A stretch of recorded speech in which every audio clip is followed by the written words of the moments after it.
Hey guys, so thought I'd kind of do this video because of the model I just built. Give you some information that I actually just found out by YouTube video. Probably should have got his name to do a shout out. But I've known a lot about this ship. I can't really say why I'm obsessed with her. There's a lot of reasons why. But there's some interesting things I found out. Alright, so the left and right screws here. They weighed about, what was it, 38, yeah, 38 tons. Now the center one weighed only about, was it 22 tons. Now the interesting thing about it was the two center screws, the two left and right screws, or propellers as you know, were always used at harbor and at sea, and they were used for tight maneuvering and such and so forth. Now, they also could be put in reverse. Now, what I did not know is that these were driven or powered by the reciprocating engine, basically a piston engine. Now, she had 3 different engines. Now, she did have a turbine engine, and that was actually what the center propeller was driven by. It also could not go in reverse and was not used in the harbor. It was actually only used at sea. The reason for her being... Probably have another clock go off in a minute. So, also what's interesting is the color black was actually not just a fashion statement. It was actually because the loading and unloading of coal in these, and not just Titanic, Britannic, and Olympic, but in all the steamer class ships of that day, it left residual coal dust on the hull. And the black was actually there to hide that, which is pretty cool. There was also something that I came into. It was called a spur gear and a bevel gear. And this, the picture is kind of hard to see. But basically it was a big round wheel and then a small wheel here. And these actually had a purpose, believe it or not. It actually helped, it caused less vibration in the ship's structure.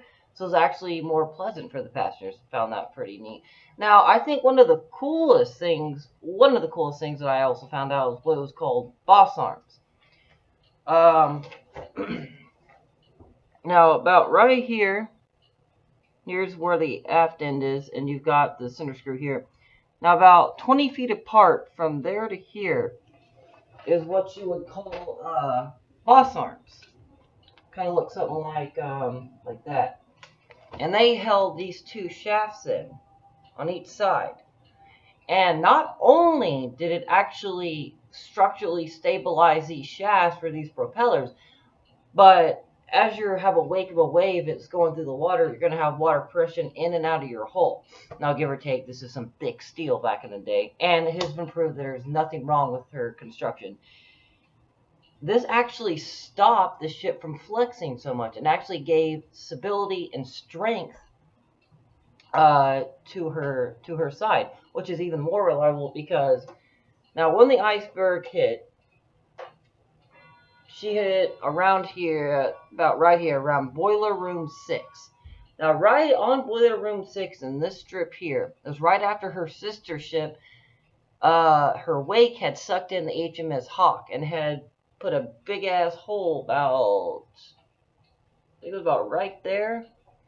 Now she did limp back to port, but that's not what is interesting to me.